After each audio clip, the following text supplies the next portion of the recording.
Bueno, pues buenas tardes a todos y todas por venir aquí a acompañarnos hoy a filosofar, ¿no, Flan? Porque Sí, hemos a venido a hablar un eso. poquito, ¿no? Sí, hemos venido a hablar aquí de NFTs, de un poquito, pasaremos por encima de la blockchain un poco. Al final son ahora temas que están muy en boga, temas muy nuevos, también que generan un montón de suspicacia, ¿no?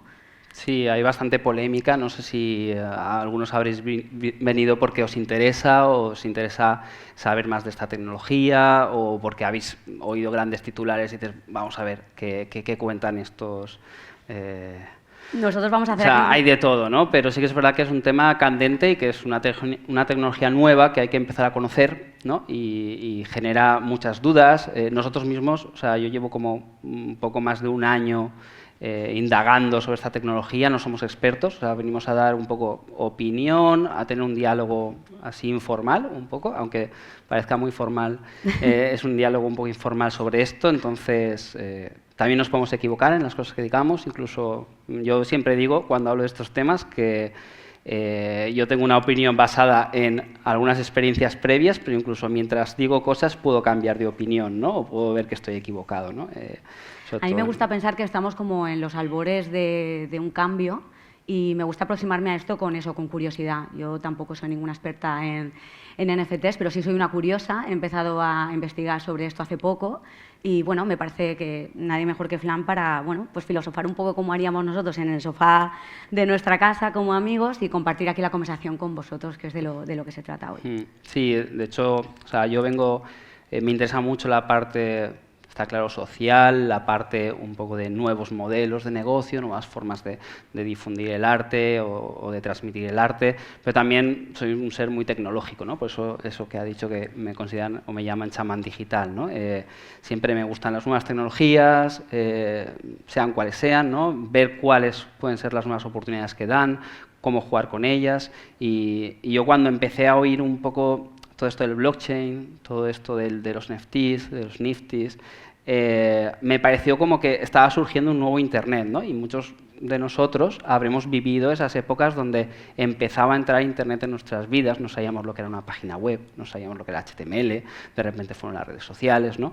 Y yo sí que viví como un poco esos, de muy jovencito, ¿no? Era estudiante, entonces viví esa entrada de Internet, ¿no? Esa entrada del diseño web, del diseño interactivo, y para mí esto es como otra vez, ¿no? Eso que entró en aquel momento, también, por ejemplo, con los móviles, con las aplicaciones, también vivimos un nuevo tipo de modelos de negocio, de productos, de forma de interactuar con las personas. Y a mí ahora mismo, por ejemplo, me ha pillado más en la madurez, ¿no? En la anterior me pilló como en la explotación esta de voy a probar todo, voy a jugar, y ahora de repente me pilla en este momento de, ostras, están cambiando ciertas cosas que pueden dar paso a nuevas tecnologías que dentro de 5 años sea lo más normal, ¿no? De hecho, no sé, yo pensaba, creo que dentro de poco voy a tener que, o sea, he dado pocas charlas sobre NFTs o pocas conversaciones, pero yo creo que será de las últimas esta, porque al final sería como si ahora invitarais a alguien a hablar de Internet, ¿no? Y todos dirían, ah, pues claro, ya conocemos lo que es Internet, ¿no? Pues yo creo que esto hacia adelante es posible que sea así, ¿no? De acordarnos que venía gente a hablarnos de algo que usamos constantemente. ¿Y qué es lo que más te interesa de lo que sería el tema de los NFTs? A ti como artista, chamán digital, persona muy vinculada al mundo de la tecnología, del diseño del arte, ¿qué es lo que más te atrae? Bueno, luego también nos meteremos un poco en aspectos técnicos por si alguien no conoce mucho, ¿no? Sí, no os preocupéis, hay tiempo. Pero a mí una de las cosas, bueno, hace muchos años pues sí que me introdujeron al Bitcoin, en aquel momento hice algunos cursos, no compré porque no me apetecía y pues, debía haber comprado seguramente, ¿no? De hecho tenía unos pocos que perdí, que no sé, eran para prueba y que a lo mejor ahora valdrían algo de dinero, ¿no? Pero sí que hace como un año empecé otra vez a mirar, me empezaron a llegar información y me gustó mucho porque es bastante disruptora la tecnología, ¿no? Es como, de repente vi como un campo de juego que era bastante nuevo, no tanto como en las aplicaciones, que era como de repente si pasaras esos programas que teníamos en el ordenador, los pasabas a un dispositivo más pequeño, de repente aquí había un cambio de infraestructura y de pensamiento, ¿no? Y que era un pensamiento bastante disruptivo, ¿no? Es como que rompía con ciertas cosas que, por así decir, digitalizaba, evolucionaba ciertas cosas que parecía que no se iban a evolucionar, ¿no? Como puede ser la economía, las monedas, las decisiones, la forma en la que las empresas se organizan, o que se genera la comunicación, la forma en la que se opera y tiene como unos puntos que incluso son un tanto de llegar una bandera y son un poco antisistema, ¿no? Porque, por así decirlo,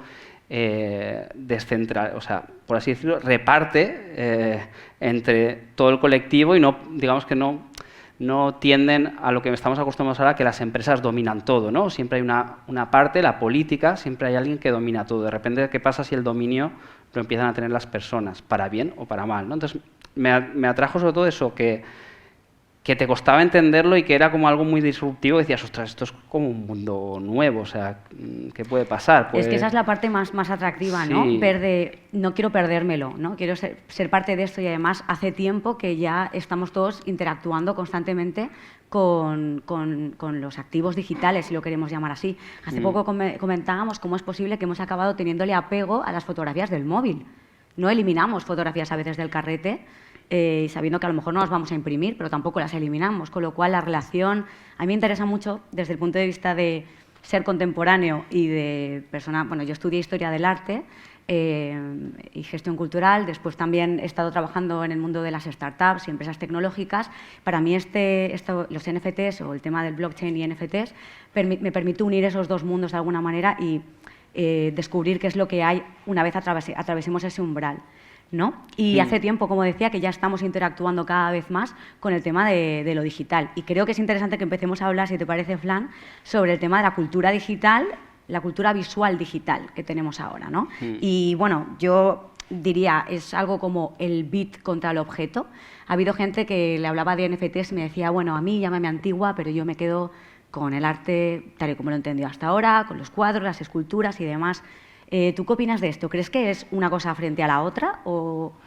Claro, yo soy un ser digital, por así decirlo, pero me encanta lo material, ¿no? De hecho, es como mi trabajo empezaba desde la parte más digital, donde hacía páginas web interactivas, eran más tipo juegos, más experiencias interactivas, y casi todo se focalizaba en Internet, ¿no? Y de repente el no tocar mis creaciones, ¿no? Hizo que me alejara de ese mundo y me puse digamos que empecé a enfocarme más en hacer instalaciones digitales, también instalaciones con tecnología, pero para exposiciones, para museos, para eventos, donde sí que había una tecnología detrás, pero la gente podía tocar, podías ver a la gente cómo podía jugar con tu instalación, cómo podía percibir ciertas emociones, etcétera, ¿no? Y de hecho es como ya, a partir de que empecé a tocar eso, me negué a hacer páginas web o me negué a hacer un trabajo que no fuera para exponer o para estar en físico, ¿no? Y era por ese amor, ¿no? Esa necesidad de lo material que creo que nos acompaña desde que somos seres vivos, ¿no? Por así decirlo, siempre es como objetos, tributos. Al final compramos cosas, acumulamos cosas porque tenemos como una necesidad de lo material, ¿no? Sí, hay una fascinación por el objeto, sí, ¿verdad? Y de también cómo adquirir, incluso los coleccionistas de arte y todos nosotros, cuando hacemos adquisición de cualquier objeto, estamos buscando que ese objeto también nos defina, ¿no? De alguna manera, los objetos que adquirimos nos dan estatus, nos identifican, y esto también se está trasladando al mundo del arte digital. Sucede casi de manera paralela, es lo mismo. Claro, esto es algo un poco innato, ¿no? Y yo creo que hasta entonces yo creía que era como algo más que iba hacia lo tangible, ¿no? Entonces yo de repente decía, yo es que me gusta lo tangible y me gustan las experiencias tangibles.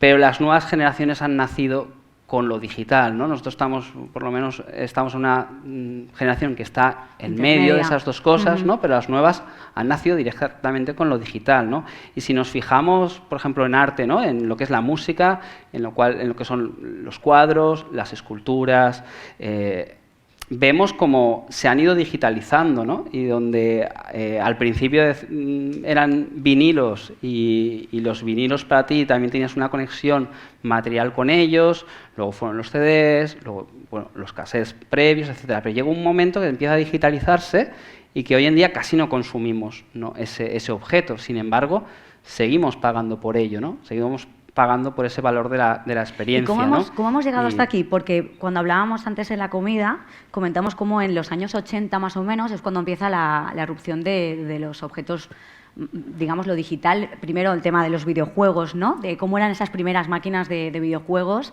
en los arcades, ¿no? En los sitios donde tú ibas a jugar. Al final te metías en una máquina donde solamente había un videojuego y era una experiencia digital, pero a la vez era muy analógica, ¿no? Claro, era Porque muy estabas tangible, en los ¿no? recreativos dentro de una máquina que te permitía jugar a un juego en concreto. ¿Cómo hemos llegado hasta aquí? Hasta la digitalización total. Sí, O sea, ha sido un proceso, ¿no? De hecho, justo eso que en realidad es digital, ¿no? El mundo de los videojuegos nació como algo digital.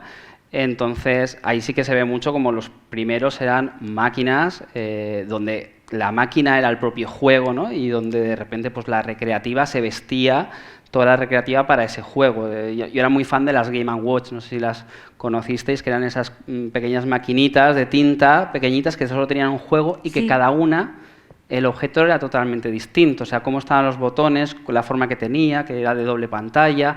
O sea, el objeto en sí era ya un fetiche y estaba hecha para eso, ¿no? Y como poco a poco siempre hemos acompañado por los cartuchos que tenían su arte, pero poco a poco se ha ido digitalizando, ¿no? Y hoy en día puedes seguir comprando el objeto físico, que ya es casi el fetiche de tenerlo, eso físico, pero ya directamente compras lo digital, ¿no? Y entonces en muchas cosas ya el valor no es solo que lo puedas tocar, ¿no? El valor es como ese alma que tiene dentro, ¿no? Lo que te transmite, las emociones que te genera, el disfrute, ¿no?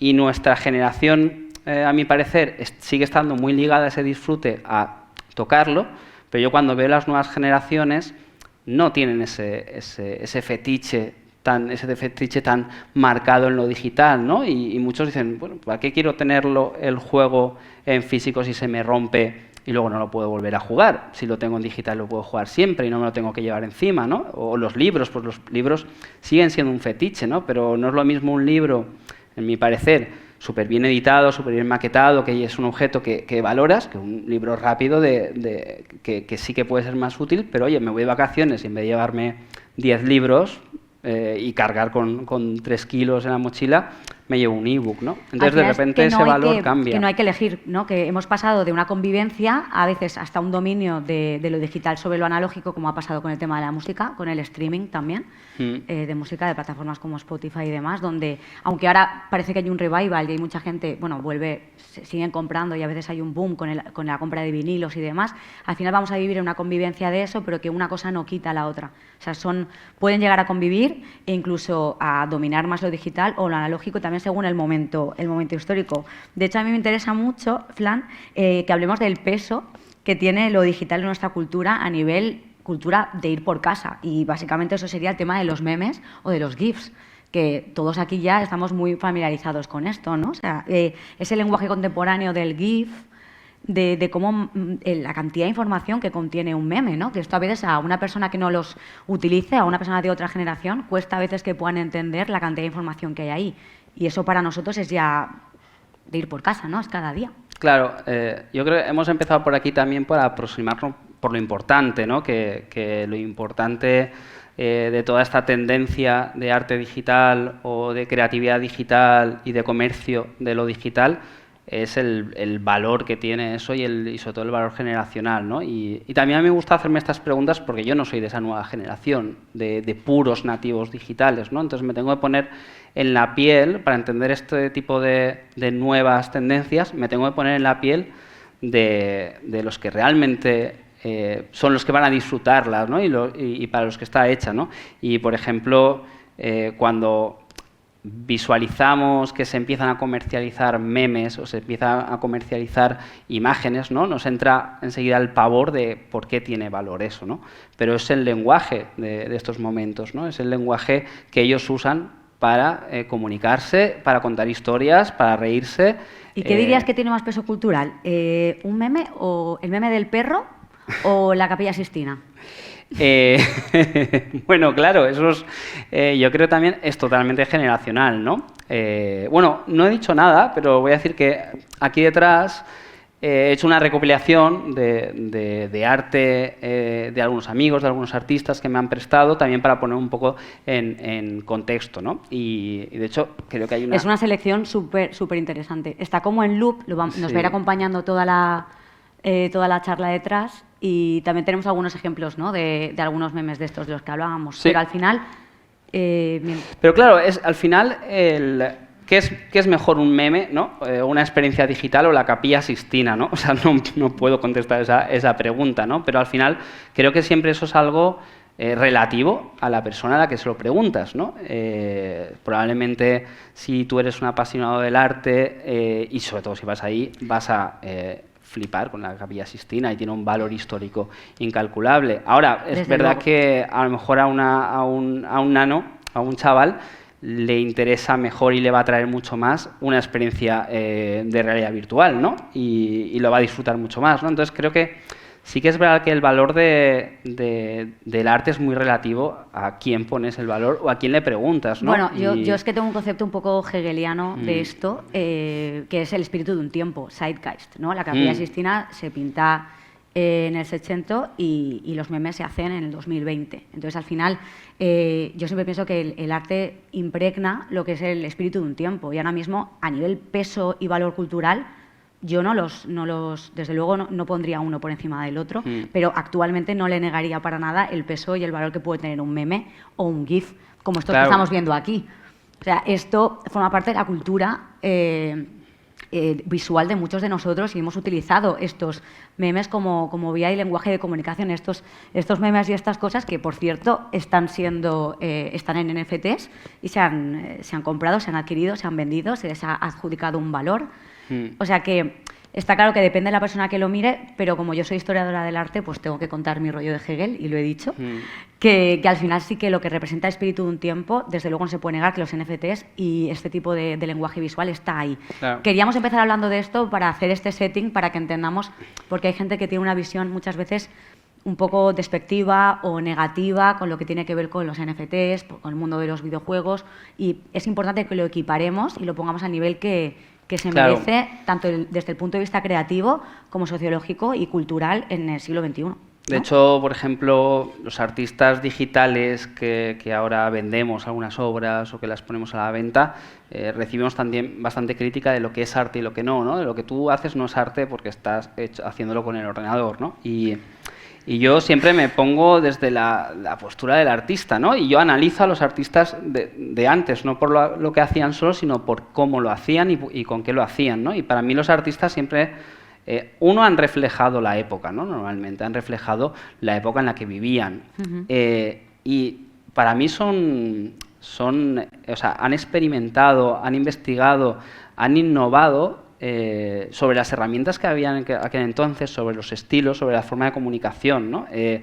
Es verdad que igual vas a ver un cuadro y solo ves que lo ha pintado, pero los artistas de antes eran casi químicos, o sea, generaban sus propios pigmentos, sus propios pinceles, innovaban en los lienzos, innovaban en la forma de mantener esas obras pictóricas, ¿no? Y usaban, por así decirlo, la tecnología punta del momento y rompían. Al máximo, la usaban siempre al máximo. Claro, sí. Y tenían mucha fuerza, ¿no? Entonces yo hay veces que me pregunto, oye, pues si Da Vinci estuviera en este momento, Dalí o Picasso, o sea, ¿realmente estarían pintando lienzos o haciendo esculturas? Y yo en realidad me los imagino súper locos, con 3D, con realidad virtual, con inteligencia artificial, o sea, me los imagino cogiendo el estilo del momento y la tecnología del momento y yendo mucho más allá, no yendo hacia atrás, ¿no? Entonces, realmente muchas de las cosas que están pasando ahora, pues con todo este mundo del blockchain, con toda esta nueva tecnología de los Niftis, muchas cosas son la evolución de las cosas que teníamos antes. Están digitalizando ciertas cosas que teníamos antes y añadiéndoles como nuevos valores para subirlas y para poder tenerlas en propiedad, ¿no? Entonces, sí que creo que esto es como una evolución, ¿no? Y el arte digital se puede decir que es como un arte que no podía hacerse hace 300 años. No había entornos digitales, ¿no? Es como lo nuevo que se hace, no. Es que se hace porque se ha llegado a ese nivel tecnológico. Entonces, está bien que sigas, claro que puedes elegir cómo generar tu arte como quieras, pero los artes del momento, ¿no? O las aplicaciones del momento creo que son las de la tecnología de ahora, ¿no? Hablemos también de eso, de cómo la tecnología blockchain habilita que el arte digital entre en juego, claro. ¿no?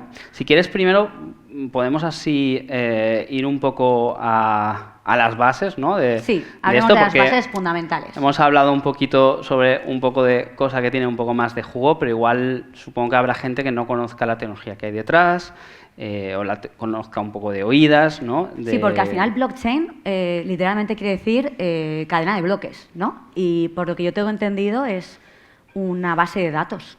Una base de datos, pero descentralizada. En lugar de haber solamente, digamos, un servidor que controla toda la red, está repartida.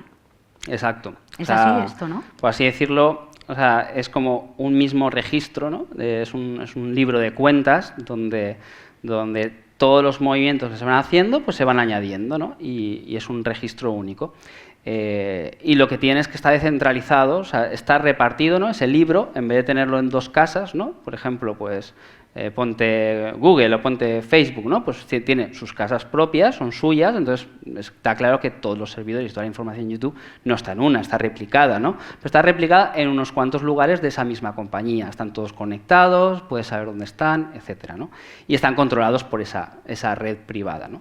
Entonces, esto es una nueva tipo de tecnología que ya lleva muchísimos años, es nueva porque empezamos a oír hablar un poco más a diario de ella, pero lleva muchos años, que lo que hace es que ese mismo registro lo reparte en muchísimos nodos y que puede tener cualquiera, o sea, cualquiera de vosotros puede coger un ordenador y montarse en casa un nodo, ¿no? Entonces, lo que hace es que, por lo primero, si quisieras destruir esa información, tendrías que destruir todos esos nodos, que además no están bajo la misma empresa, ¿no? Pues no dices, a ver dónde tienen los servidores Facebook, pues voy a atacar aquí, ¿no? Eso es lo más interesante, que los nodos están repartidos. En ese sentido, al estar descentralizado es muy democrático. Claro. Si todos los nodos pertenecieran a la misma empresa, pues aquí el valor se perdería. Pero al estar repartido, tendría que suceder a la vez que todos ellos quisieran modificar la información para que esto pasara. Entonces, esto es lo que hace que la red, sobre todo que la integridad del dato, esté muy protegida. Esto no quiere decir que lo que se registra en la red sea verdad o sea mentira o esté bien o esté mal. Aquí no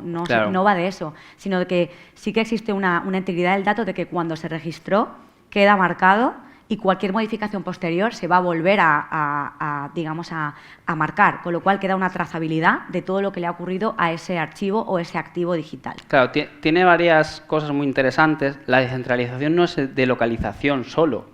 O sea, lo más importante no es que se descentralice, o sea, se repartan todas esas informaciones en distintos puntos del espacio, sino en el control de esos puntos, ¿no? Es como que no lo controla una sola empresa, estamos ahora mismo acostumbrados a que todo lo controle una misma raíz, ¿no? Y esto se basa más bien en repartir, ¿no? Esa responsabilidad y que nadie controle esto, ¿no? Lo controlan todos y a la vez no lo controla nadie. Alguien ¿no? dijo que era como un Facebook sin Facebook. Sí, puede ser, ¿no? Por ejemplo. Y luego que también es abierta, o sea, es transparente. Tú puedes ir en cualquier momento y ver exactamente qué datos hay, qué movimientos hay. Puedes acceder, ¿no? a toda esa información tú mismo, porque cada movimiento queda registrado y por lo tanto se puede trazar, puedes trazar los cambios que ha habido. Y esto, a lo que sería el arte digital, ¿por qué le interesa esto? ¿Por qué sucede? ¿Cómo entra en juego esto que ya estaba pasando con las criptomonedas, por ejemplo, como el Bitcoin? Luego cuando surgió Ethereum, ¿en qué momento se integra el tema del arte digital en todo esto o cómo empieza? Claro, estas redes están muy conocidas, o sea, son muy conocidas por las criptomonedas, ¿no? Por siempre tener divisas y controlar que todos los movimientos, ¿no? Es como estén en esa gran base de datos, ¿no? Por así decirlo, ¿no? Pero al final lo que se registraba eran esos cambios de divisas, ¿no? Es un número lo que los NFTs, por así decirlo, son como elementos no fungibles que no se pueden dividir. Las monedas se pueden dividir en infinitas partes, ¿no? Entonces sí que hubo una, por así decirlo, evolución, ¿no? Que es como, ¿y si en vez de estar registrando unos cambios en una divisa, en una moneda, y si podemos registrar archivos? Quiero decir, si podemos coger un archivo y ponerlo ahí para autentificarlo y que todo el mundo sepa, por ejemplo, a quién pertenece ese archivo, en una especie de red global, ¿no? En una especie de redes globales.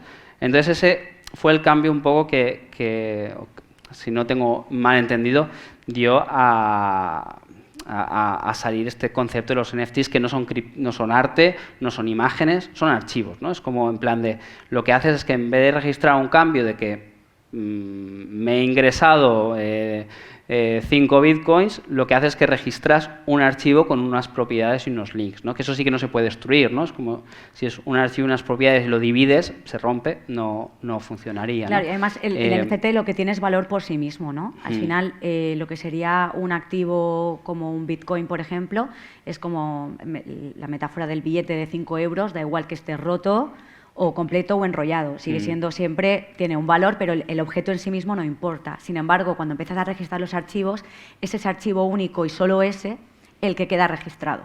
Con lo cual son únicos siempre, son transferibles, se pueden intercambiar, se pueden acumular, se podrían llegar a coleccionar, que así es como poco a poco vas entrando. Uno de los valores así de la red, hemos dicho que es una red descentralizada, o sea que se controla desde muchos puntos.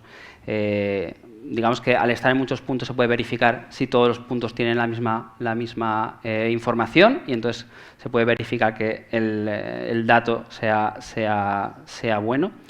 Luego, por otro lado, es transparente, puedes acceder a todos esos movimientos. Y sí que es verdad que uno de los pilares, por así decirlo, o interesantes es la propiedad, ¿no? Ahora mismo el dinero que nosotros tenemos en el banco es nuestro, pero se puede decir que se lo hemos dejado de prestado al banco, ¿no? No es nuestro del todo. Si el banco de repente dijera, ya no tengo fondos y tú vas a sacar dinero, de repente no puedes sacar dinero, ¿no? No te pertenece del todo ese dinero, ¿no? Y eso ha pasado, ¿no? En algunos países ha pasado que ha caído la economía y la gente, pues ese dinero no era suyo, no lo podía sacar, no podía disponer, ¿no? de él. Al final, aquí no hay ese intermediario, ¿no? El dinero lo tienes tú, lo tienes en una cartera tuya propia, que si pierdes las claves, perderías tú ese dinero, ese acceso. Entonces, la propiedad es algo importante, ¿no? Y la propiedad en los archivos digitales, por así decirlo, la propiedad de que tú tienes esa fuente original no la teníamos, porque al final un archivo lo duplicas y es exactamente igual al anterior, ¿no? Entonces, ¿cuál es el verdadero, ¿no? Si tú tienes una obra y de repente alguien llega a tu ordenador, copiar, pegar, te lo pasa al pendrive y la tiene, ¿quién tiene la obra de verdad, ¿no? Entonces, con los NFTs, al coger ese registro que lo subes al blockchain y enlazarlo con ese archivo y decir esto me pertenece a mí, está en mi cartera, ¿no? Está en mi cajoncito, de repente añades una propiedad a los archivos digitales, que es algo que hasta ahora, por así decirlo, no habíamos tenido, ¿no? Que es lo que es el minteo, ¿verdad? Es el minteo básicamente que en castellano sería acuñar. El acuñado, ¿no? Tú tienes un archivo digital en este sentido y el momento que tú lo registras, digamos que el minteo es la acuñación, de decir que esto pertenece a este artista y está registrado ya en la blockchain como este archivo en concreto. Sí, de alguna forma es como si, bueno, como todas las obras de arte, ¿no? Que tienen su pequeño certificado de autenticidad firmado y sellado, ¿no? Entonces tienes la obra por un lado, ese archivo digital, por ejemplo, hablando de arte digital, ese archivo digital subido a un servidor, y por otro lado, cuando generas ese NFT es que tú acuñas, ¿no? Dices, generas un archivo que es el que va al NFT, ese registro, que dice, esta obra pertenece ahora mismo a esta cartera, ¿no? Entonces, de repente ya le añades las propiedades tangibles o físicas de las que hablábamos, que hacen que algo material lo puedas mover, ¿no? Claro, si lo cambias si lo intercambias o lo mueves o se transfiere, ese movimiento también queda registrado en la red. Con lo cual, al final, tú tendrías acceso a un registro donde verías la trazabilidad de cómo el archivo ha ido moviéndose entre wallets, entre manos, entre diferentes carteras de gente que lo tiene. Claro. Y podrías hacer una trazabilidad de ver completamente todo el recorrido desde la persona que lo acuñó, que lo subió, que fue el que lo minteó. ¿Cuál dirías que es el valor de coleccionar NFTs? ¿No? Porque al final NFTs hay de muchos tipos. Desde el mundo de los videojuegos, archivos digitales, como decías, o todo lo que estamos viendo aquí detrás. ¿Qué valor emocional tiene? O más bien, ¿qué valor tiene? Porque desde luego la especulación siempre va a estar ahí, eso siempre. Claro, a ver, ahí una cosa que yo creo que es interesante es que para saber el valor que tiene algo tienes que vivir, ¿no? esa compra, ¿no? Muchas veces no sabes que algo tiene valor hasta que no la posees. De hecho, primero tienes que poseerla, tienes que sentir qué pasa en tu interior cuando la posees o cuando la compras, y entonces realmente es como cuando vives eso, ¿no? Entonces, puede tener muchos valores, ¿no? Y yo, la verdad es que casi todo es lo mismo que teníamos antes, ¿no? Entonces, de hecho, yo los NFTs como más los traduzco es como objetos digitales. Son objetos digitales, entonces puedes hacer más o menos lo que puedes hacer con un objeto, solo que es digital, no es algo tangible, ¿no? Entonces, ¿qué pasa cuando tú compras algo, ¿no? Cuando tú compras un cuadro o una escultura o, no sé, un ¿Qué razón vestido, tendrías ¿no? para comprar una escultura o un cuadro? Sería una razón emocional, porque te gusta, ¿no? Porque, Claro. te mueve, te Porque impacta. te transmite algo. Te transmite algo. Entonces, o sea, yo, por ejemplo, cuando pues, tengo una escultura y la compro y la tengo ahí en mi estudio, pues yo cuando la miro, no sé, tengo una sensación, ¿no? De que eso está conmigo, de que simboliza algo para mí y que además es de un artista que me gusta, es un artista que tiene algún feeling conmigo. Entonces también tienes como ese valor emocional, ¿no? De repente ves un artista que has seguido durante mucho tiempo y tienes la posibilidad de comprarle una obra y a la hora de comprar te sientes bien, o sea, quiero decir, de hecho es como lo típico que dicen, ¿no? De te sientes un poco de tal, sal y cómprate algo, gástate pasta, ¿sabes? Gástate dinero y de repente tienes una sensación de... No sé si hay coleccionistas en la sala, coleccionistas de cualquier tipo, a cualquier nivel, pero es esa misma sensación que al final en este mundo digital no se está inventando nada, simplemente se está dando un registro nuevo a mismas sensaciones que ya ocurrían. Las razones para comprar arte tradicional era el valor emocional, ¿no? De, como tú decías, de implicarte con algo que te mueve, algo que te gusta ver, apoyar a artistas que sabes que están creciendo, incluso amigos o conocidos. Es o sea, como todo es una inversión, ¿no? También. Pero en los objetos igual, ¿no? Es como tú compras cualquier objeto y eso ya tiene un valor y sabes que más hacia adelante puedes venderlo, ¿no? Es como en plan de, aunque lo vendas en una subasta, lo vendas en una galería o lo vendas en Wallapop, ¿no? Pero tienes la potestad de poder venderlo a otro y si ese objeto se revaloriza, lo podrás vender por más, ¿no? Que es lo que un poco se puede decir la especulación cuando lo suben, intentan subir a pulso o simplemente porque se ha revalorizado porque hay menos objetos, ¿no? Pero pues yo qué sé, yo creo que también el coleccionismo es algo que llevamos mucho de atrás, ¿no? No sé cuántos coleccionistas, a lo mejor en la sala no hay muchos coleccionistas de arte, pero yo tengo con mi chica una estantería llena de cervezas artesanales, a lo mejor tenemos 100, coleccionamos, ¿sabes?, las cervezas que nos gustan y que nos atraen a nivel de diseño, o coleccionas láminas, o hay gente que colecciona, yo qué sé, varitas de Harry Potter, chupitos de... o sea, somos una generación que colecciona mucho, ¿no? Y si vamos hacia atrás, nos vamos dando cuenta cuántas colecciones que no tienen ningún valor ni sentido, pero que te aportan por algo en concreto, ¿no? Y también somos seres que estamos un poco hechos para poseer, ¿no? Para poseer ciertos objetos. Síndrome de Diógenes digital. Y Totalmente. de hecho ahora mismo, como estamos viendo los albores de todo esto, hay como, yo puedo prever, y creo que muchos de nosotros, que va a haber mucha basura digital. O sea, no todo... Yo creo que estamos viviendo como los inicios de esto y es difícil que haya un gusto todavía, una teoría del gusto de qué es lo que es buen arte digital, mal arte digital. A mí no me gusta ser categórica con el arte en general, no diría que hay solamente arte bueno y malo, pero aún así es difícil que ahora, como son los inicios de todo esto, haya todavía ese gusto establecido. Entonces, quizá cuando pasen muchos más años podamos ver que, bueno, pues que de todo lo que se produjo, evidentemente no todo va a pasar a la historia, entre comillas, pero eso siempre ha sido así en la historia del arte tradicional. Bueno, y que es verdad que se está produciendo, pero el arte digital lleva produciéndose muchas décadas, ¿no? Claro. Lo que un poco ha cambiado es que de repente, y creo que es uno de los puntos importantes, que de repente se ha empezado a poder vender, ¿no? Y hay una generación que le atrae comprar ese arte, y es lo que veníamos antes a decir, ¿no? de que hay gente que está muy arraigada a los objetos, pero las nuevas generaciones casi que donde más miran es a una pantalla, ¿no? Entonces muchas veces dices, ya, pero es que si esto no lo puedes colgar en una pared, no lo puedes disfrutar, ¿no? O si no es tangible, pero si este chaval que es un streamer, ¿sabes?, que tiene millones, lo que más mira es la pantalla, ¿no? Y si se llena su estudio de pantalla estaría bien feliz, ¿no? Entonces, es otro valor que tienen estas cosas. El valor de hecho, este es un factor fundamental y muy interesante, que es el tema del acceso a comunidades. Hablábamos antes de cómo se relacionaba el artista tradicional con sus seguidores, ¿no? A veces tenemos esta figura del artista trabajando en su estudio, en soledad, ¿no? Después son los galeristas los que le hacen de conector con el mundo exterior, de alguna manera. ahora esto está cambiando completamente, ¿no? Ahora los artistas digitales se mueven en comunidades y creo que el factor comunidad es algo muy importante en los NFTs, donde al final tú te unes en comunidades donde tienes intereses afines.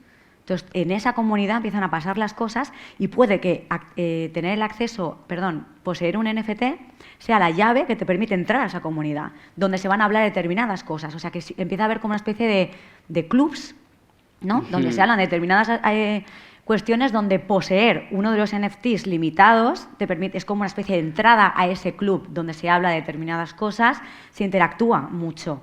Esto es algo que con el arte tradicional hasta ahora tampoco no existía per se, a no ser que el artista organizara una vez al año una reunión de sus compradores y juntara a toda la gente que alguna vez le compró y organizara un pisco labis o algo así.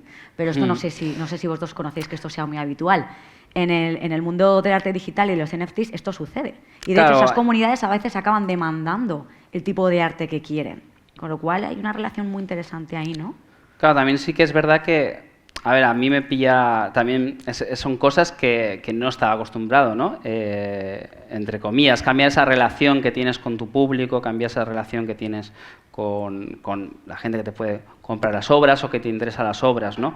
De hecho, o sea, yendo un poco atrás, ¿no? Y a mí me sigue costando, ¿no? Subir obras a Instagram, ¿no? Porque igual soy de un momento que se nos exigía que lo que enseñábamos tenía que estar muy bien, ¿no? Es como si tú enseñas algo y lo subes a Internet, tiene que estar, ¿sabes?, súper pulcro, tiene que definirte, tiene que tener un trabajo, ¿no? Y de repente, realmente el juego de las redes sociales, el juego de Instagram, no es ese, ¿no? Han potenciado que no, tú sube lo que sea, sube.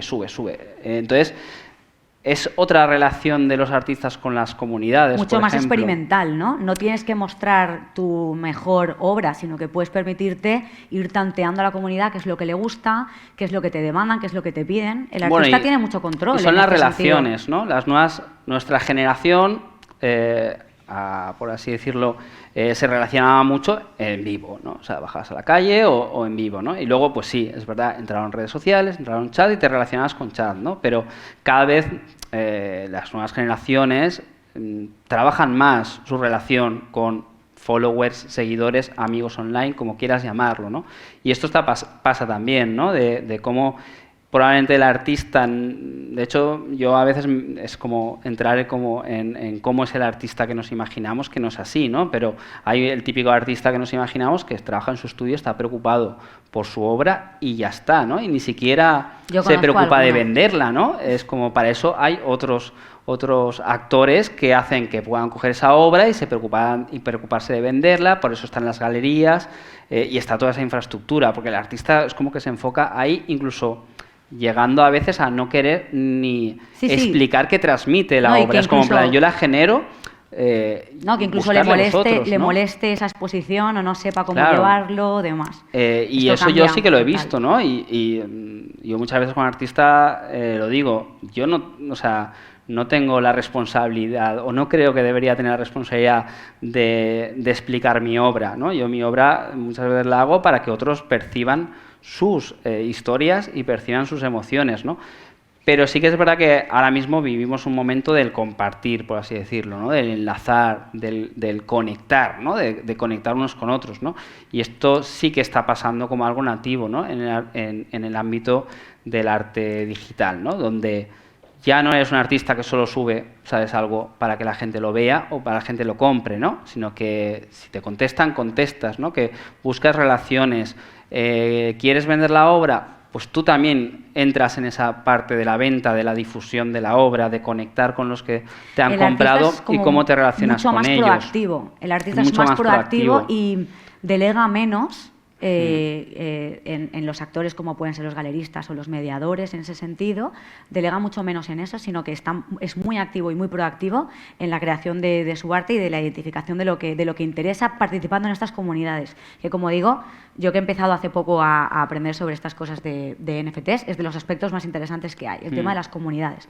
De hecho, incluso internas, ¿no? O sea, yo una de las cosas, tampoco he mintado mucho, tampoco he vendido mucho, ni me he puesto muchas obras a la vez. venta, pero sí que una de las cosas que me he encontrado como algo más enriquecedor es la conexión con otros artistas, incluso con gente que te compra, que de repente conectas con ellos y hablas con ellos y se interesan, ¿no?, por esa conexión, no solo la cuelgan, sino que entran en contacto contigo, pero sí que la conexión con otros artistas en comunidades, ¿no? Y el apoyo de unos artistas con otros.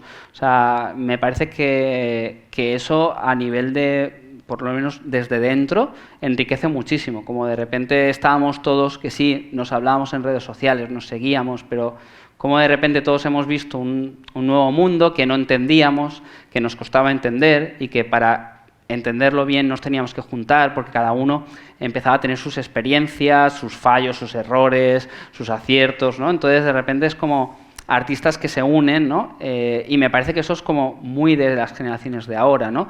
De gente que se une para un mismo fin, ¿no? Entonces es muy enriquecedor ver esa velocidad de unión, como vas viendo que va entrando gente y con los que generas incluso amistad, ¿no? Y de hecho la mayoría de las obras que salen ahí son de artistas con los que he conectado el último año, que dije, oye, voy a dar una charla, ¿quién quiere poner obras para que puedan verse? Y enseguida, boom, boom, boom, y las ofrecieron y se colocan ahí, ¿no? Entonces, sí que es verdad que es como que hay una cosa que suelen decirse, ¿no?, de que no es subir el arte y dejarlo ahí, ¿no? Es como subir tu JPG y dejarlo ahí a ver si alguien lo compra, sino que exige también muchas veces que si quieres venderlo tengas que comunicarlo, tengas que moverte en Twitter, tengas que encontrar gente afín y que le pudiera interesar, muchas veces tengas que hablar con un coleccionista, pues artistas que cambian medio su horario, tienen que hablar con coleccionistas que viven en otra zona horaria y de repente viven por la noche, ¿no? Fla me contó la historia de un artista también que como que tenía dos personas pujando por su arte y por una pieza y estaban en franjas horarias diferentes. Entonces, cuando uno pujaba, como el otro había empezado a pujar antes, le sabía mal vender y decía, no, quiero esperar a ver si el otro puja. Y al final estaba como en un loop atrapado. Claro, entonces tiene como también esas relaciones, ¿no?, muchas veces con esos coleccionistas. Entonces es como muy, muy interesante, ¿no? Y de hecho, estas comunidades se están dando mucho en Discord, en una plataforma para generar como comunidades y de alguna forma para generar formas de comunicación más ágiles, y que es una plataforma creada para los videojuegos, ¿no? Es una plataforma que funciona mucho en streamings, en comunidades de videojuegos, con lo cual de repente ves que bebe mucho, ¿no?, de ese nuevo público, porque algo interesante que era como quién puede comprar estas obras, ¿no?, por qué les ven valor, ¿no? Veremos todo tipo de coleccionistas que yo creo que son, cuando los comparas con quién compra arte, igual arte, así quién se gasta dinero en arte, vas a ver que son los mismos perfiles, ¿no? Están los que están interesados por lo que compran, por el arte en sí, no están interesados en... Muchas veces se habla de la especulación de que solo se compra para vender. Y yo he comprado cosas, pero no he vendido ninguna ni he puesto ninguna a la venta. Sí. Tú lo compras muchas veces porque quieres tenerlo y porque quieres que eso te pertenezca a ti, ¿no? Para ahora, para un futuro. Pero luego pues están los que compran, sí que como decir, oh, pues yo creo que esto en un futuro va a crecer y para mí es una apuesta económica, es como yo tengo un capital. ¿Cuál es el perfil del comprador ahora? ¿Se puede definir? Porque igual que el perfil de un coleccionista, podríamos, me da miedo jugármela un poco, pero podríamos definir un poco el coleccionista tradicional del mundo del arte contemporáneo, ¿cómo sería? ¿Se puede hacer un perfil de la persona que colecciona NFTs? A ver, yo creo que, por ejemplo, así, por ponerlo así en muy pocos perfiles, o sea, yo muchas veces veo coleccionistas de arte, de creatividad digital, o sea, que tienen un interés, ¿no?, en la pieza, tienen un interés en el artista, pueden tener un interés en luego venderla, está claro, ¿no? Como todos los museos o como todos los coleccionistas de arte, pero sí que es verdad que tienen un interés artístico, por así decirlo, ¿no? Y están también los coleccionistas inversionistas, ¿no?, los que invierten en arte porque tienen capital y lo quieren. No controlo mucho de ese tipo de inversiones, pero en el arte pasa, ¿no?, tienen capital y lo que hacen es que invierten en ciertas piezas que muchas veces van a almacenes. O sea, quiero decir que hay piezas, dicen que los mayores museos, creo que es, no sé si es los almacenes del aeropuerto de Nueva York o sea, hay varios almacenes gigantes al lado del aeropuerto llenos de arte de estos inversores, ¿no? Entonces son gente que también está viendo que es una forma de generar inversiones, sí, ¿no? El arte siempre ha traído eso, pero bueno, también ahora entran, por ejemplo, un factor nuevo que serían adolescentes, claro, y personas que compran atributos de videojuegos que esto también es un mundo muy interesante también que entra dentro de los NFTs. Claro, si miramos, por ejemplo, o sea, todos, la mayoría habremos visto titulares, y si no habéis visto titulares, os aseguro que si os habéis inscrito en la charla y habéis dado clic a alguna publicación de Instagram que ponga NFTs, os van a llover. Os van a llover publicidad de NFTs, mensajes, etcétera, ¿eh? O sea que preparaos porque hay mucho tráfico, incluso de spam, etcétera, ¿no? Pero sí que es verdad que si vemos el perfil de los grandes famosos que están comprando NFTs o que salen, o sea, muchos son chavales, pero que son chavales que ahora son deportistas de élite, streamers, DJs, o sea, presentadores, pero que los ves y sí que tienen una relación digital muy potente, o relación digital con los videojuegos, o sea, emprendedores jóvenes. Es que, claro, algo no estamos acostumbrados. La transparencia del blockchain hace que tú de repente, si sabes la cartera de alguien, puedas ver cuántos fondos tiene esa cartera y puedas ver por cuánto dinero se venden las obras. Eso es algo que en las grandes, muchísimas ventas de arte no podríamos ver porque son privadas, y si no vas a preguntarle, oye, ¿por cuánto vendiste? A lo mejor no localizas ese dato, te cuesta mucho. Aquí automáticamente lo puedes ver, ¿no? Entonces nos empezamos a dar cuenta de cuánto dinero hay en nativos digitales, y por eso se generan. No hablo de ventas grandes, ¿eh? O sea, quiero decir, hay veces que pensamos que los NFTs son los monos estos que se están vendiendo, ¿no? Los apes, los Bored Apes que están vendiendo por millones, ¿no? O los CryptoPunks que se venden por millones.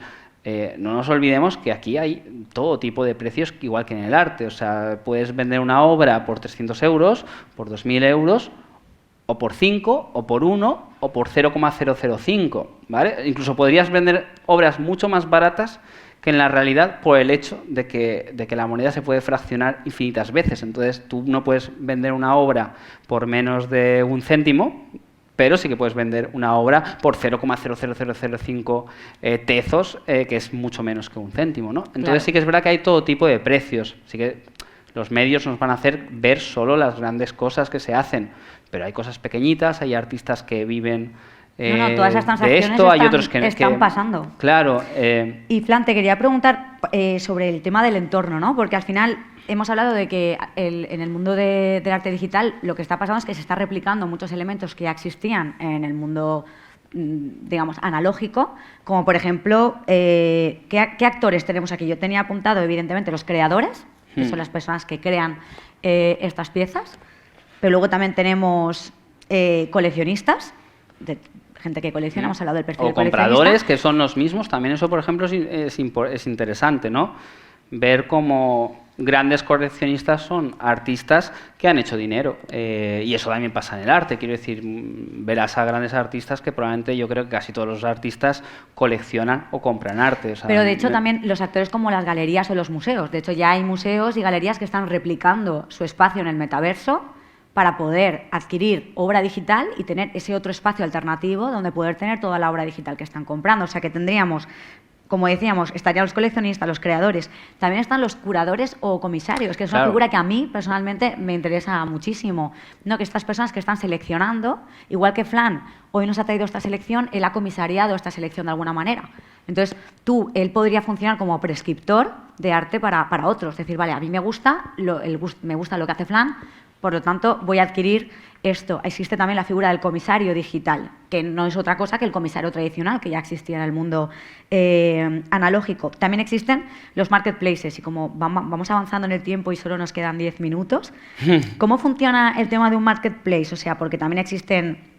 al final el marketplace es un lugar donde se produce la compraventa, ¿no? Es un mercado donde acuden compradores y vendedores de arte digital y se encuentran, ¿no? Que es lo mismo que teníamos también, o sea, realmente entras a un marketplace de arte digital y si vieras un marketplace de camisetas de arte o de pósters de arte digital, no verías mucho la diferencia entre uno y otro. O sea, quiero decir que, de hecho, no hay casi actores nuevos, ¿no? En este ecosistema y hubo creo que sigue habiendo un miedo, y el año pasado yo creo que empezó un miedo desde galerías, desde instituciones, desde museos, como en plan de, ostras, nos quedamos sin negocio. Sin negocio, ¿no? Y no, al contrario, es una evolución del negocio, es una digitalización del negocio que necesita todos estos actores, ¿no? Sí que es verdad que también te genera una independencia como artista, ¿no? Al todo ser tan transparente, si tú le compras a un marketplace, sabes quién es el artista, compras directamente casi al artista, el artista puede acceder a ese comprador. Entonces sí que hay muchas cosas que creo que generan una vuelta de tuerca, ¿no? Pero los componentes son los mismos. Tú entrarías y puedes... El marketplace funciona como una especie de buscador, ¿no? Hay marketplaces o mercados, por poner un nombre en castellano, que son generalistas. Entonces yo podría encontrar arte digital de todo tipo. Hay algunos que están especializados, ¿no? También. Pero al final funcionaría... Simplemente lo que te facilita es la localización y la compra también de estos activos, de estos archivos. Y la creación, o sea, bueno, sí que hay una parte importante, ¿no? O sea, si... ¿Tú puedes mintear, en un marketplace? Claro, a ver, tú puedes crear una Empezamos obra... a usar aquí palabras, sí. Ojo, ¿eh? Luego abriremos preguntas, ¿vale? Por si hay cosas que se enseguida escapan y si saltamos de unas a otras, ¿no?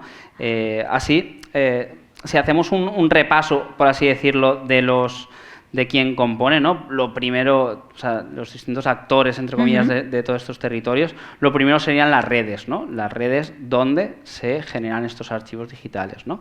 Entonces tenemos Ethereum, ¿no? La red que más se habrá hablado de ella, es la red, por así decirlo, principal, la que tiene más peso económico de todas las redes, y es como una red, normalmente es donde más grandes ventas se están haciendo, etcétera. No es una red más cara de usar, es una red que todavía no ha pasado la sostenibilidad de alguna forma ecológica, que es una red que todavía no está del todo optimizada. Sí, como de las primeras redes, pero que hay muchísimas más. Claro, ¿no? pero luego hay redes mucho más pequeñas, más asequibles, con distinto tipo de tecnología. Entonces, lo primero es como dónde ponemos, ¿no? Porque esto, por así decirlo, es como muchos internets, ¿no? Todos son accesibles vía internet, pero son como muchos internets. Cada uno tiene ciertos protocolos, tiene formas diferentes a nivel de programación de generar los archivos. Entonces, tú cuando mintas, cuando coges ese archivo, ¿no? Y lo conviertes, lo subes a esa base de datos, ¿no? Lo registras, lo puedes hacer por tu cuenta, lo puedes hacer programando por tu cuenta, ¿no? Lo que se llaman los smart contracts, ¿no? Un contrato con el cual los usuarios luego pueden interactuar con ese archivo, pueden hacer las ventas, las transacciones. Entonces eso lo podrías hacer tú personalmente. Lo que pasa es que eso requiere también un conocimiento técnico en programación, en redes, y es un lío no es para todos los potente, públicos. no es para todos los públicos. O sea, yo soy programador creativo y me da mucha pereza hacer eso, o sea, porque es como una programación también bastante densa, porque cuenta mucho. Eso fueron los inicios, se empezó así. Claro, las primeras obras eran de programadores. Se mintearon así, pero ahora ya hay plataformas que te permiten hacer esto más rápido, que sería acceder a estas redes, que claro, no todas cuestan lo mismo.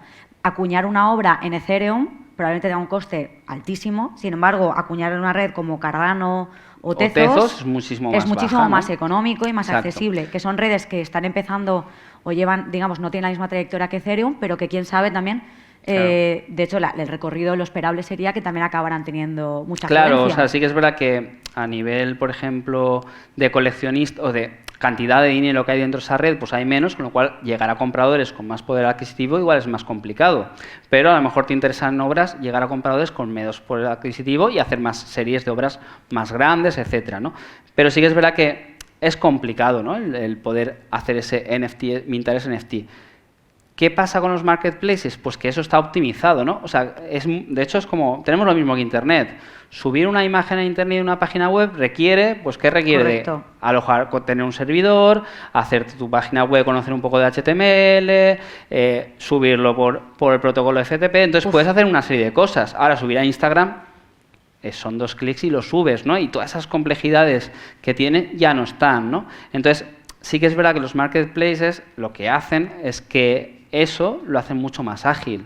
Básicamente, subir una obra es lo mismo que rellenar un formulario o subir una obra a Instagram. Entonces, no tiene una complicación. Tiene que añadir valor a los dos lados. Tiene que añadir valor al creador, o sea, tiene que facilitarle al creador el subir, acuñar, mintar sus obras, pero también tiene que facilitarle al comprador adquirirla, claro, proporcionándole un wallet, una cartera donde la pueda guardar. Claro, un marketplace al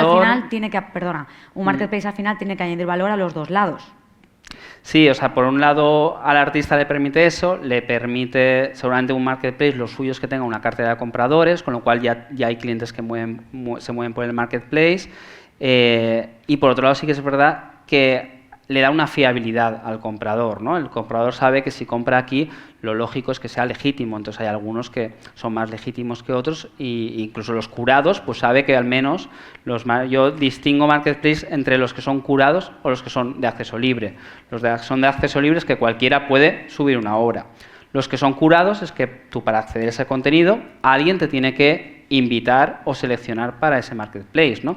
Sea un curador o sea, por ejemplo, un artista, ¿no? Que te invite y los curadores sean los propios artistas. Hay marketplaces más cerrados, más exclusivos, otros más abiertos, están tematizados. O sea, esto es un mundo que va creciendo. Como nos queda poco tiempo, Fran, creo que tenemos que ir y acabando. Eso le da seguridad al comprador, ¿no? No es lo mismo comprar una obra a alguien que te la vende en la calle que comprar una obra a alguien de la galería, ¿no? Si alguien te viene a una calle y te dice, oye, que es que mira, tengo aquí un Sorolla, ¿sabes? Tengo una tablilla de Sorolla, te la vendo por 2.000 pavos. Y te va a decir, ya, pero es que no sé si esto es un Sorolla, pero es que a lo mejor lo es. Pero no te vas a fiar. El marketplace certifica, en una galería ¿no? es distinto. El marketplace certifica de un alguna poco más. forma hay marketplaces que certifican, ¿no? ese valor. Pues antes de pasar a las preguntas, que va a haber tiempo para preguntas o que comentéis lo que queráis, por hacer una especie de conclusiones o resumen final, yo creo que lo más interesante de todo esto para los escépticos es hablar de que al final aquí tampoco se está inventando nada tan radical, sino que no deja de ser una especie de espejo de lo que ya está pasando en el mundo analógico, ¿no? Sí, o sea, básicamente para mí es una evolución. O sea, se habla mucho, de hecho se sigue hablando de la digitalización de empresas para Internet. Pues esto es una digitalización extra, ¿no? O sea, ya empiezas a cambiar el sentido de los archivos, ¿no? Y decir, este libro, por ejemplo, tú los libros, los videojuegos, tú te los descargas, pero no son tuyos, no los posees. La compañía, si cierra eso, tú ya no los puedes volver a descargar, ¿no? Y tú no puedes decir que eso es tuyo, o sea, lo has comprado, pero no certifica exactamente, no tienes como algo fuera que te diga, oye, yo en un momento dado esto me pertenece a mí, ¿no? Es como los libros, Qué interesante, ¿no? O sea, que en un magma donde vivimos en un mundo del pago por uso, ¿verdad? Realmente el tema de esta tecnología te permite asegurar la posesión, que es algo muy analógico, que en el mundo digital no existía hasta ahora. El poder decir, no, esto es mío, esto me pertenece. Entonces esos son añadidos, esos son evoluciones de todo lo que tenemos, ¿no? Y por eso las monedas, las criptomonedas no son más que monedas digitales. O sea, y de hecho estamos viendo como hay estados que están digitalizando su propia moneda oficialmente, ¿no? Porque ya, o sea, no sé cuántos, sobre todo después del coronavirus, seguís pagando día a día casi todo con efectivo, porque las tarjetas, o sea, lo único que hace es cambiar un dígito en la cuenta del banco.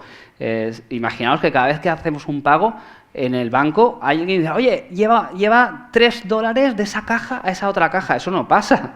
Simplemente cambian un número en una base de datos. Son bases de datos, ¿no?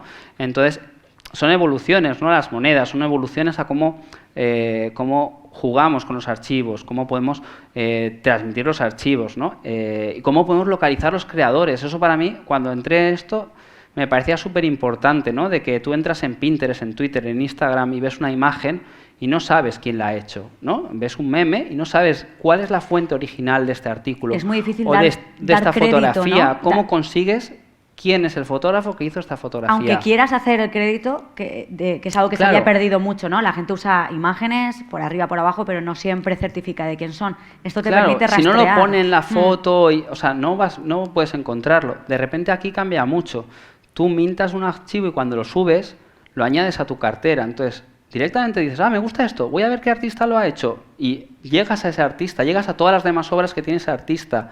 O entras a un coleccionista, a través de una obra, entras a quién la ha comprado y empiezas a mirar las obras que ha comprado ese coleccionista. Si es un coleccionista de arte, vas a ver ciertos criterios, vas a ver, si te gusta esa obra, probablemente encuentres a otros artistas, descubras otros nuevos, ¿no? Entonces, localizas el contenido y eso es algo que hoy en día en Internet hemos perdido y es una pena, ¿no? En un libro siempre localizabas quién era el artista que fuera aquí. Ahora encuentras muchas obras en Internet que te cuesta mucho encontrar ese artista, ¿no? Pues por acabar con las tres conclusiones, la primera yo creo que sería lo de que esto no deja de ser una evolución, un espejo de lo que ya teníamos. La segunda es que los NFTs te permiten una forma de posesión digital, que es un hito en el mundo digital poder certificar, poseer algo. Y luego, además, que también es un reflejo de la época actual en la que nos movemos, ¿no? Lo que hablamos antes del concepto de zeitgeist, igual que ahora mismo nuestro arte, el arte más consumido es la música o el cine, que son cosas que están basadas en la experiencia, no en la posesión. Yo no necesito tener la película en mi casa para disfrutarla, puedo ponérmela en la pantalla directamente y lo mismo sucede con la música. O sea, que es una evolución de lo que teníamos, que además permite la posesión y que está muy en línea con, digamos, el espíritu del momento en el que vivimos. El espíritu digital de ahora mismo, ¿no? Y responde cosas, o sea, yo casi siempre, para intentar entender estos temas, intento entender qué es lo mismo que antes, ¿no? Qué es lo mismo que antes, llevándolo a un entorno a lo mejor de digital. Y entonces empiezas a entenderlo. Si no entiendo algo, digo, vale, voy a intentar ver cómo lo vería la generación de ahora, los chavales que tienen ahora 15 años, que han nacido con lo digital, ¿cómo pueden aprovechar eso? Y empiezas a entender estas cosas, ¿no? Empiezas a entender que sí que hay un valor ahí, ¿no? En que tú tengas un videojuego y tengas un traje que es tuyo, que es para ti, que certifica que eso lo has comprado, y la gente pasa más tiempo, o sea, muchos chavales pasan más tiempo en videojuegos vestidos con sus avatares que en la vida real. A ver, ahí hay mucha polémica que igual es el momento perfecto para abrir también las preguntas al público, porque claro, todas las tecnologías nuevas al final acaban teniendo también usos, digamos, no tan lícitos, ¿no? Pero es lo que tiene que las tecnologías al final están promovidas y fundamentadas por el ser humano, y el ser humano corruptible per se también. O sea que siempre ese riesgo siempre está ahí.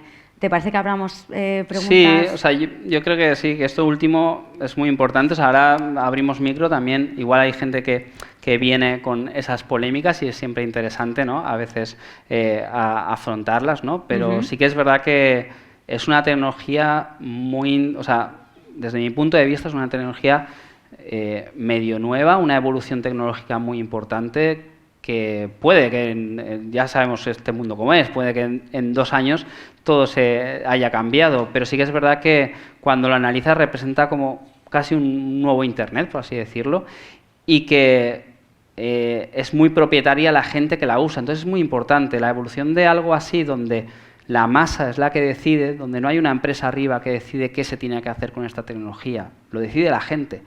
Es muy importante porque ahí se van a dar que esa tecnología puede ir a bien o puede ir a mal, ¿no? Entonces es como en plan de depende de hacia dónde se use. Está claro que habrá todo tipo de usos, pero puede hacer esa decisión. Entonces, conectando con una de las primeras, para acabar, de las preguntas que me has hecho, de qué es lo primero que te atrajo, una de las cosas primeras que me atrajo fueron los metaversos, ¿no? Decentral o CryptoVoxels, ¿no? Que cuando entré, imaginaros, ¿no? Un mundo digital donde puedes vender parcelas y donde la gente puede construir lo que quiera en esas parcelas y puede poner lo que quiera en esas parcelas, ¿vale? O sea, tú compras esa parcela y dices, vale, pues aquí puedo construir lo que me dé la gana. Y no hay censura, ¿vale? No hay ninguna censura porque nadie controla ese contenido.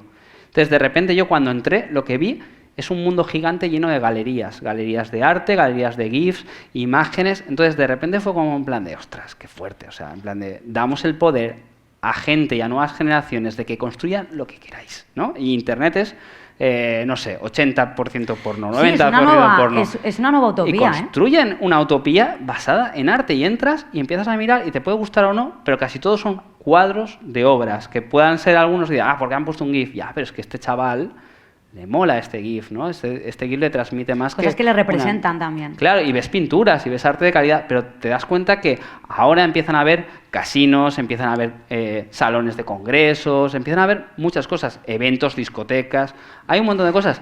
Pero yo cuando entré era galería tras galería, tras galería, tras galería, y dije, ostras, o sea... Dijiste, esta utopía me gusta, ¿no? Claro, es importante, o sea, es como en plan de la gente que entre ahora puede definir hacia dónde van las cosas, ¿no? Las acciones de la gente son importantes, ¿no? Y hay una democracia real, por así decirlo, donde hay ciertos votos que tienen peso, ¿no? Yo creo que por eso es un tema interesante y mucha gente se acerca a conocer y a saber más, porque es un punto trascendental de creación, ¿no? De, como hablaba antes, de los albores, de los inicios de esto. Formar parte de esto ahora es también formar parte de lo que será en el futuro. O sea, si entramos a participar en esto ahora, vamos a poderlo definir. Si no entramos, lo van a definir otros también, ¿no? Claro, y no podemos definir la evolución de Facebook, de Instagram, de las redes sociales que usamos ahora. No podemos decir absolutamente nada sobre ellas. Sin embargo, sobre esto sí que podemos decir, y hablabas de los marketplaces, casi todos están abriendo sus tokens, abriendo sus votaciones a que la gente decida ese camino, ¿no? Entonces, creo que es algo importante. Sí. ¿No? Hay muchos intereses para que estas cosas no pasen, ¿no? Está claro, pero es algo importante. Hay una decisión de que puedes como modularlo, ¿no? Y pertenece a todos, ¿no? Que hace poco Mark Zuckerberg ha dicho, pues si no cambias la política en Europa, capo Facebook, Instagram y WhatsApp en Europa y os quedáis sin esto. Y si lo hace, básicamente es darle a un botón y te quedas sin eso. Y si has trabajado mucho en tu cuenta de Instagram, adiós. O sea, te quedas sin eso, no te pertenece, ¿no? Y este mundo nos pertenece, ¿no? Entonces, sí que es verdad que es importante, ¿no? Creo, echarle un ojo y ver si puedes poner tu semillita, ¿no? Como todas las tecnologías o los nuevos marcos, tiene una parte muy fascinante y una que quizá da un poco de miedo. Pero y bueno, también está guay verla y decir, ostras, estos tíos, ¿qué están haciendo? Pues vamos a unirnos mucho para que esto no pase, ¿no? Wow. Sí. Vamos a dar la palabra al público. Hemos hablado mucho, Hola, pero buenas. bueno, esperamos que... ¿Sí? ¿Por ahí? Sí, hola, Sí. buenas. Ah, buenas. Bueno, antes que nada, muchas gracias por la charla, que ha estado genial. Y bueno, yo quería hacer una pregunta o reflexión empezando por el final, porque como creador novato, que estoy empezando con mi primera colección y demás, han habido dos cosas que me han llamado bastante la atención. Una es que, por ejemplo, a veces entras en OpenSea y empiezas a echar un vistazo de lo que se está vendiendo, precios, ofertas, etcétera, y ves pues cosas que realmente a priori son, pues como decíais, arte muy simple o incluso a veces sin mucho talento, por decirlo de alguna manera. Cosas feísimas. Exacto. Y que Sí, te sí. sangran los ojos. Exacto. O sea, sí. Aunque esto, como siempre, es súper subjetivo. Igual no tampoco... Pero bueno. Y lo ves que se está vendiendo a un precio, pues, alto, considerablemente alto. Y luego de repente ves una colección con un mensaje súper potente, súper bien elaborada, de un artista que te deja con la boca abierta y pinchas y dices, vaya, pues esto lleva 2 semanas y no tiene ni una oferta. O igual se está vendiendo a un precio en comparación con un CryptoPunk de estos de píxeles. Pero perdona, pero que esto es el día a día del arte, de las películas, Claro. de todo el mundo. Claro, Sabemos claro. películas que van al blockbuster y a cines que dices, pero ¿esto cómo ha podido llegar aquí? Sí. Yo creo que son los mismos entes actuando. Quizá en el blockchain hay más espacio para, un poco más de Pues- espacio para Pues intentar... precisamente por ahí quería preguntarle a Flan, ¿cuáles crees que son los factores o las cosas que tenemos que tener en cuenta? Porque la primera es que no todos los marketplaces son igual de accesibles, porque hay unas gas fees o unos impuestos que hay que pagar, tanto para mintear como luego para vender, aceptar Sí. ofertas, etcétera. Y no es lo mismo subir la obra en OpenSea, que es muy generalista, que intentar acceder a Rarible o otra cualquiera Claro. que necesitas incluso invitación de otro artista que ya esté dentro. Sí. Entonces, quiero decir, ¿qué factores crees que son como más determinantes o qué parte hay, no lo sé, de trampa o de cartón detrás Marketing. de que hayan obras tan infravaloradas y otras tan Bueno, a ver, sobrevaloradas, por decirlo A de ver, alguna también manera? es verdad que la transparencia tiene también su peligro. Quiero decir, si viéramos todo lo que se compra y se vende en cualquier tienda, o sea, cualquier tienda de las que tenemos alrededor, sea el Corte Inglés, o sea, tal, nos sorprenderíamos un montón de cosas que se compran que ni siquiera cumplen, a veces, bueno, en el Corte Inglés o en ciertas tiendas que están curadas, pues puede ser, ¿no? Pero te vas a tiendas donde hay cosas que ni siquiera cumplen unos márgenes de calidad y se compra muchísimo, ¿no? Y el otro día mi chica me decía, ostras, es que hay casas que entras y la decoración y tal, pero ¿cómo pone la gente estas cosas, no? Y todos hemos crecido con baldas, con regalos de la comunión que te dan ganas de tirarlos, ¿no? Y que tu madre lo guarda ahí, ¿no? Entonces, sí que es verdad que cuando ves la transparencia, estas cosas llaman mucho la atención y que pueden también tener motivos de detrás de que ellos mismos se compren las obras. Pueden haber 1000 motivos, ¿no? Pero sí que es verdad que no es lo mismo intentar vender la obra en OpenSea sin tener una comunidad de interesados, coleccionistas, etcétera, que es un sitio donde todo el mundo va a subir, donde subes gratis, y cuando subes gratis significa que la gente puede subir cualquier cosa. Ahora, si te vas a otros marketplaces donde pagas, o sea, donde realmente lo mintas al subir, y mintar, ¿no? Tiene un coste, ¿no? Por ejemplo, pues mintar en Foundation, en SuperRare, tú tienes un coste de $60. Seguramente no vas a subir 2.000 obras.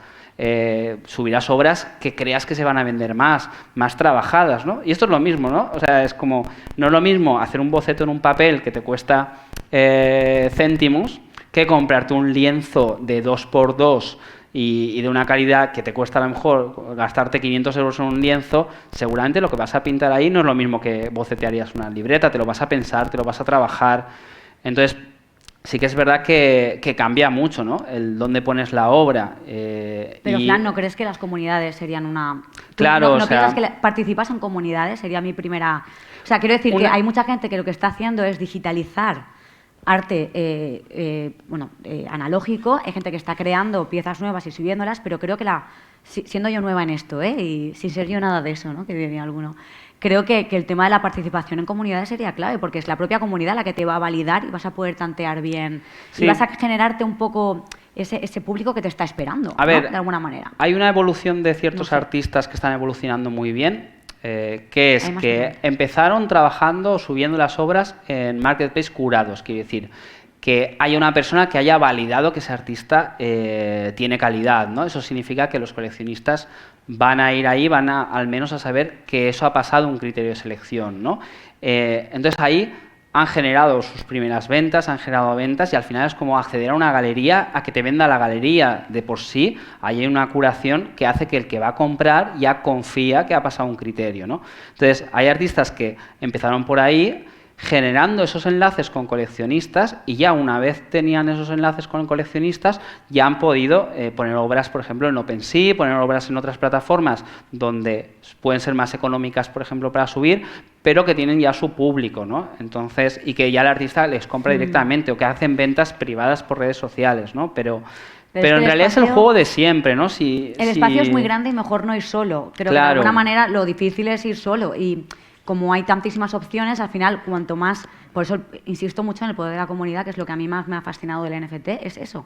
El poder de las comunidades, de los marketplaces, intentar pegarte, pero tal y como pasaría en el mundo tradicional, ¿no? Al final, un artista que está solo en su estudio, pues le va a resultar mucho más difícil vender que alguien que establece relaciones, que se mueve, que va a galerías, que está en asociaciones, que creo que ese activismo...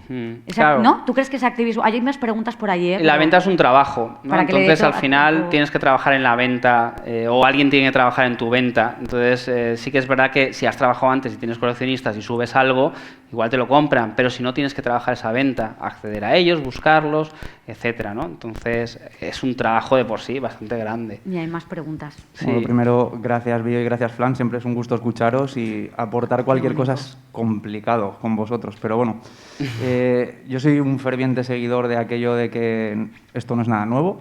En realidad, puedes encontrar los mismos modelos en el mercado offline, por decirlo de alguna manera, y fruto de mi trabajo tengo que explicarlo casi cada día. Pero sí creo que, como soy de esa generación vuestra también, estamos ya en un punto de inflexión. Estamos ahí en un cambio de paradigma. Hay muchas tecnologías digitales ya lo suficientemente maduras como para que haya un salto cualitativo en lo que es el papel de Internet y todo esto en nuestra vida. Y lo que ocurre es que el arte ha llegado justo en ese momento. Y ha impactado a quienes viven ya de manera nativa, digital, su vida al completo en entornos digitales. Y esto, la reflexión es, claro, el artista tiene que tenerlo en cuenta. En definitiva, hasta ahora quizá el artista vivía muy para sí mismo y hacía el arte que consideraba. Ahora vivimos un arte de consumo, si se quiere decir así, y que se utiliza, se explota y se disfruta en un ámbito completamente diferente. El artista tiene que interiorizarlo. Esta es mi opinión, no es lo mismo hacer una obra pensando en que va a ir a la Capilla Sixtina, que por cierto, ¿cuántos chicos de 18 o 20 años no sabrán ni qué es la Capilla Sixtina? Y sin embargo... Pues muy mal, ¿eh? Si no sí, pero es así, esto es una realidad en todos los ámbitos, como ha pasado antes. Lo que más se me parece a mí es el mundo del libro, ¿no? La democratización de la autoedición, y siguen habiendo, sin embargo, buenas obras, malas obras, no es nada nuevo. Pero bueno, un poco eso, el artista tiene que ir más hacia afuera. Y la cuestión que quería suscitaros es, en definitiva, si algo aporta también todo esto y no lo habéis tratado, es el mercado negro se diluye muchísimo, la propiedad intelectual se protege muchísimo más, la fiscalización de las transacciones y el pago de los impuestos está prácticamente asegurado si se quiere llevar a cabo. Y es algo que no sé si os parece que aporta valor, porque el mercado del arte tiene esa doble cara, o le resta en el entorno digital. Yo creo que aquí aporta bastantes soluciones. O sea, es lo que he dicho antes, que una tecnología se puede usar para bien, para mal, de una forma ética o no ética, ¿no? Pero esto es muy transparente y es muy fácil trazar y localizar, ¿no? Entonces, copias, claro que se hacen copias, ¿no? Además son digitales, ¿no?